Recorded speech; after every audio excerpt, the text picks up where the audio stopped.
கர்த்தருடைய பரிசுத்த நாமத்திற்கு மகிமை உண்டாவதாக. இந்த அருமையான வாரத்தின் முதல் நாளில் கர்த்தர் நம்ம எல்லாரும் இணைத்திருக்கிறார். எல்லா தேவ ஜனங்களுக்கும் இயேசு கிறிஸ்துவின் நாமத்தினால அன்பின் வாழ்த்துக்கள்.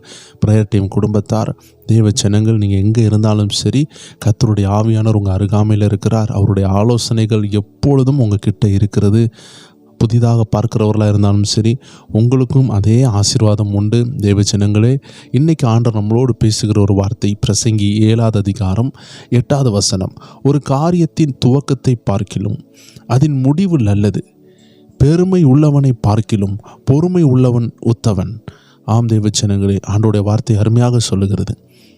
ஒரு காரியத்தினுடைய துவக்கம் அது அற்பமாக இருக்கலாம், அது போராட்டமாக இருக்கலாம், அது நிந்தனையாக இருக்கலாம், வேதனையாக இருக்கலாம். ஆனால் ஆண்டு சொல்லுகிறார், இந்த அருமையான கால வேளையில் அதனுடைய முடிவு நல்லா இருக்கும். அற்பமான ஆரம்பத்தை அசட்டை பண்ணுகிறவன் யார்? வேதம் கேட்குறது அல்லவா? உங்களுடைய ஆரம்பம் அற்பமாக இருக்கலாம். ஒருவேளை புதிதாக திருமண வாழ்க்கைக்குள் நுழைந்திருக்கலாம், இல்லை என்றால் புதிய பிஸ்னஸ்க்குள் நுழைந்திருக்கலாம், இல்லை என்றால் ஒரு புதிய கம்பெனி தொடங்கியிருக்கலாம், இல்லை ஒரு புதிய தொழில் தொடங்கியிருக்கலாம், இல்லை ஒரு சின்ன தொழில் தொடங்கியிருக்கலாம், இல்லை ஒரு சின்ன ஊழியம் தொடங்கியிருக்கலாம். ஆரம்பம் அற்பமாக இருக்கிறது. ஐயோ, இதை நான் யார்கிட்ட சொல்லுவேன்? இதை யார் விலையை செய்வா?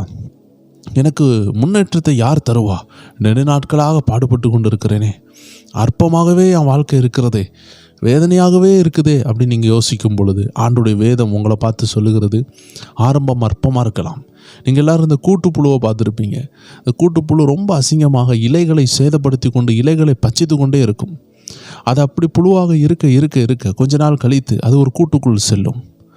அது கூட்டுக்குள் சென்ற பிறகு அது தன்னைத்தான் 21 நாட்கள் போல் அது தன்னை மறைத்து கொள்ளும்.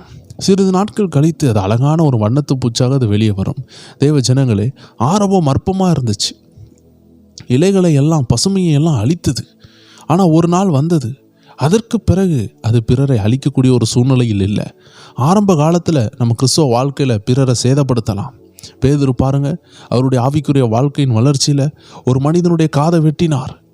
இயேசுவை எனக்கு தெரியாதுன்னு சொல்ல ஆரம்பித்தார், சபிக்க தொடங்கினார், உயிருக்கு பயந்தார். ஆனால் ஒரு நாள் வந்தது, இயேசுக்காக தலைகீழாக சிலுவையில் அறையப்பட்டு மரித்தார். எத்தனை பேர் விசுவாசிக்கிறீங்க? நம்ம ஆரம்பம் சில அற்பமாக இருக்கலாம், பிறரை டேமேஜ் பண்ணியிருக்கலாம், வேதனைப்படுத்தியிருக்கலாம், இல்லை பிறரால் நம்ம வேதனைப்பட்டிருக்கலாம். ஆனால் இந்த அருமையான நேரத்தில் ஆண்டு சொல்லுகிறார், முடிவு அப்படி இருக்காது. கோழி குஞ்சு நாளும் பாருங்கள், இல்லை இந்த விலங்குகளுடைய எந்த குட்டிகளும் பாருங்கள், அது பிறக்கும் பொழுது அதனுடைய தோள்கள் எல்லாம் அப்படியே தெரியும், நல்ல கலர் இருக்காது, நல்ல ஒரு முடிகள் இருக்காது. ஆனால் போக பாருங்கள், அதற்கு அழகான தோள்கள் உண்டாகுகிறது. அந்த வண்ணத்து பூச்சை கூட பாருங்கள், கூட்டுப்புழுவாக இருந்துச்சு, அழகான தோகைகளை வைத்து பட்டர்ஃப்ளையாக அது பறக்கிறது. இன்றைக்கி நமக்கு ஒரு உருவம் இல்லாமல் இருக்கலாம், ஆரம்பத்தில் நிறைய விஷயம் இல்லாமல் இருக்கலாம், பணம் இல்லாமல், பட்டம் இல்லாமல், பதவி இல்லாமல், பொறுப்பு இல்லாமல் நம்ம அலைந்து கொண்டிருக்கிறது போல் இருக்கலாம், யாரும் உதவி செய்யாதது போல் இருக்கலாம். தேவ ஜனமே, என்னைக்கும் ஆண்டவர் உங்களை அப்படியே விடுவார்னு நினைக்காதீங்க. ஒரு நாள் வரும், உங்களை கர்த்தர் மாற்றுவார். யோசேப்பு சிறையில் இருந்து கொண்டிருக்கிறார். திடீர்னு ராஜா அரண்மனையிலிருந்து ஒரு கட்டளை வருகிறது, அவரை பார்க்க வேண்டும் என்று. நீங்கள் அந்த யோசேப்பினுடைய படத்தை பார்த்துருந்தா தெரியும். அப்படியே படுத்திருந்த யோசேப்பை திடீர்னு கூப்பிட்டு போய் தண்ணியை ஊற்றி அவரை குளிப்பாட்டி ஷேவ் பண்ணி அழகான வஸ்திரங்களை கொடுத்து சிறை வஸ்திரம் மாறி அரண்மனை வஸ்திரம் வந்தது. ஆம் தேவ ஜனங்களே, நம்மளுடைய வஸ்திரம் எப்பொழுதுனாலும் மாறும். ஒரு நொடி பொழுதில் உங்கள் வாழ்க்கை மாறும். ஒரு இமை பொழுதில் கர்த்தர் மாற்றி விடுவார். ஆனால் ஏன் நெடுநாள் காத்திருக்க வைக்கிறார் என்றால், நம்மளை ஆயத்தப்படுத்துகிறது பல நாள், நம்மளை மேன்மைப்படுத்துகிறது ஒரே நாள். எத்தனை பேர் விசுவாசிக்கிறீங்க? பல நாள் கர்த்தர் உங்களை ஆயத்தப்படுத்தினார், ஒரே நாளில் வெற்றியை தருவார். ஒரு கோலியாத்தை அடிக்கிறதுக்காக ஒரு தாவீது பல நாள் ஆயத்தப்பட்டார், ஆனால் கோலியாத்தை அடிக்கிறதுக்கு ஒரே நாள் தான். எத்தனை பேர் விசுவாசிக்கிறீங்க? உங்களை நெடுநாள் ஆயத்தப்படுத்துறதுக்கு காரணம் ஏதோ ஒரு பெரிய திட்டம் உங்கள் வாழ்க்கையில் இருக்கிறது. அதனால் இப்போ இருக்கிற சூழ்நிலையை வைத்து, இப்போ இருக்கிற நிலைமையை வைத்து, இப்போ நீங்கள் தாழ்ந்து இருக்கிறத வைத்து உங்களை தரைகுறைவாக நினைத்து, கர்த்தர் என் கூட இருக்கிறாரான்னு நீங்கள் நினைத்து சோர்ந்து போகக்கூடாது. கிதியோனை பாருங்கள், அவருடைய கேள்வியை பாருங்கள். நான் என் தகப்பன் வீட்டில் சிறியவன், என் கோத்திரத்தில் நான் சிறியவன், நாங்கள் எல்லாரும் எதிரிகளால் அடிமைப்படுத்தப்பட்டிருக்கிறோம், எங்களை கொண்டு என்ன நடக்க போகிறது? நாங்கள் சிறியவர்கள் அல்லவா? பார்த்தீங்களா, ஆரம்பம் அற்பமாக இருந்தது, ஆனால் முடிவு பாருங்கள், ஒரு பெரிய சேனையை நிர்மூலமாக்கத்தக்கதாக கிதியோனின் பட்டயம் கர்த்தரின் பட்டயமாய் மாறினது. தேவ ஜனங்களே, பலசாலிகளுக்கும் படிப்பாளிகளுக்கும் அவர்களுடைய பட்டயம் அவர்களுடையது தான். ஆனால் நம்மளை போல பலவீனர்களாக இருக்கிற, கிதியோனை போல ஒதுக்கப்பட்ட நிலைமையில் இருக்கிற, எனக்கு ஒன்றுமே இல்லையா, ஆரம்பம் அற்பமாக இருக்குதேன்னு சொல்லுகிறவர்களுக்கு நம்மளுடைய பட்டயம் கர்த்தரின் பட்டயமாக மாறும். நம்ம தொழில் கர்த்தரின் தொழிலாய் மாறும். நம்ம குடும்பம் கர்த்தரின் குடும்பமாக மாறும். நம்ம ஊழியம் கர்த்தரின் ஊழியமாய் மாறும். இந்த இடத்துல மகிமை விளங்கும். அதற்காக தான் நிறைய ஆரம்பத்தில் அற்பமாக இருக்கும்.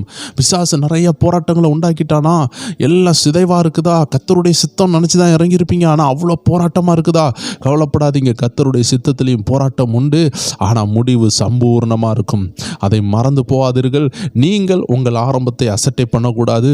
ஏன்னா மற்றவர்கள் அதை அசட்டை பண்ணலாம், மற்றவர்கள் இழிவாய் பார்க்கலாம், அவர்களுக்கு முன்னாடி கர்த்தர் உங்களை உயர்த்துவார். ஆனால் நீங்களே உங்களை அற்பமாக நினைத்தால், நீங்களே எனக்கு இப்படி இருக்குதேன்னு நீங்கள் யோசித்தீங்கன்னா நீங்கள் எழும்ப முடியாது. அதனால தான் ஆண்டு சொல்லுகிறார், அற்பமாக நினைக்காதீங்க, பின்னாடி ஒரு பெரிய மகிமை காத்திருக்கிறது. அந்த மகிமைக்காக உங்களை ஆயத்தப்படுத்துங்க. அதை உங்கள் கண்கள் காணும். யோபு சொல்லுகிறார் அல்லவா, என் கண்கள் காணும், அந்நிய கண்கள் அல்ல. My own eyes will see the glorious redeemer. என் மகிமையான இரட்சகரை என் கண்களால் பார்ப்பேன், அந்நிய கண்களால் அல்ல. எனக்கு வரப்போகிற மகிமையை என் கண்களால் பார்ப்பேன் சொல்லுகிறது தான் வேதம். உங்களுக்கு வரப்போகிற மகிமையை உங்கள் கண்ணால் நீங்கள் பார்ப்பீங்க. அது அந்நிய கண்கள் அல்ல. பாடுபட்ட நீங்கள் தான், வேதனைப்பட்ட நீங்கள் தான், ஒதுக்கப்பட்ட நீங்கள் தான், உடைக்கப்பட்ட நீங்கள் தான் உருவாக்கப்படுவீங்க, உபயோகப்படுத்தப்படுவீங்க, தேவனால் உயர்த்தப்படுவீங்க. தேவ ஜனமே, அதனால் உடைக்கப்பட்டுட்டேன் கவலைப்பட வேண்டாம். உடைத்து ஆண்டு உருவாக்கி உங்களை உபயோகப்படுத்தி உயர்த்துவார். அதை மறந்து போகாதீங்க. கர்த்தர் உங்களை ஆசீர்வதிப்பார். எல்லாரும் ஜெபிப்போமா? அன்பான ஆண்டவரே, இந்த அருமையான நேரத்தில் எல்லா ஜனங்களுக்கும் நீர் கொடுத்த வார்த்தைக்காக நன்றி.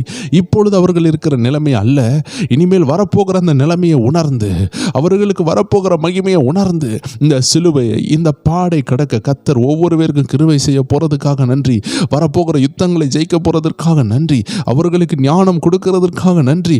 கல்விமானின் நாவை கொடுக்கிறதற்காக நன்றி. பலனை கட்டளை எடுக்கிறதற்காக நன்றி. நீரே கூட இருக்கிறதற்காக நன்றி. இந்த நாள் ஆசீர்வதிங்க.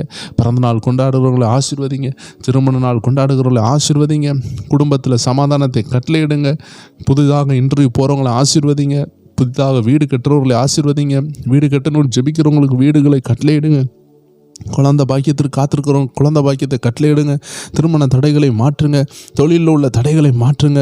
ஊழியத்தில் உள்ள தடைகளை மாற்றுங்க. புதிதாக ஊழியம் தொடங்கினவர்கள் இன்னும் அதை எடுத்து விசாலத்தில் கொண்டு வர அவர்களுக்கு உதவி செய்யுங்க. என்னென்ன காரியங்கள் எல்லாம் எங்கள் ஜனங்கள் கையிட்டு செய்கிறார்களோ அதையெல்லாம் என் தேவன் ஆசீர்வதிப்பீராக. இயேசு கிறிஸ்துவின் நாமத்தில் ஜெபிக்கிறோம். ஜெபம் கேளும் எங்கள் நல்ல பிதாவே. ஆமேன், ஆமேன், ஆமேன். எல்லாருக்கும் ஒரு விஷயம் கூட அன்பின் வாழ்த்துக்கள். இன்றைய இரவு நமக்கு ஒரு நல்ல ஒரு விடுதலை ஜெபம் உண்டு. 9 மணி அளவில் ப்ரேயர் டைம் சேனலில் இணைந்து கொள்ளலாம். நம்ம தொடர்ந்து தேவனை உயர்த்துவோம், ஜெபிப்போம், விடுதலையை பெற்றுக்கொள்வோம்.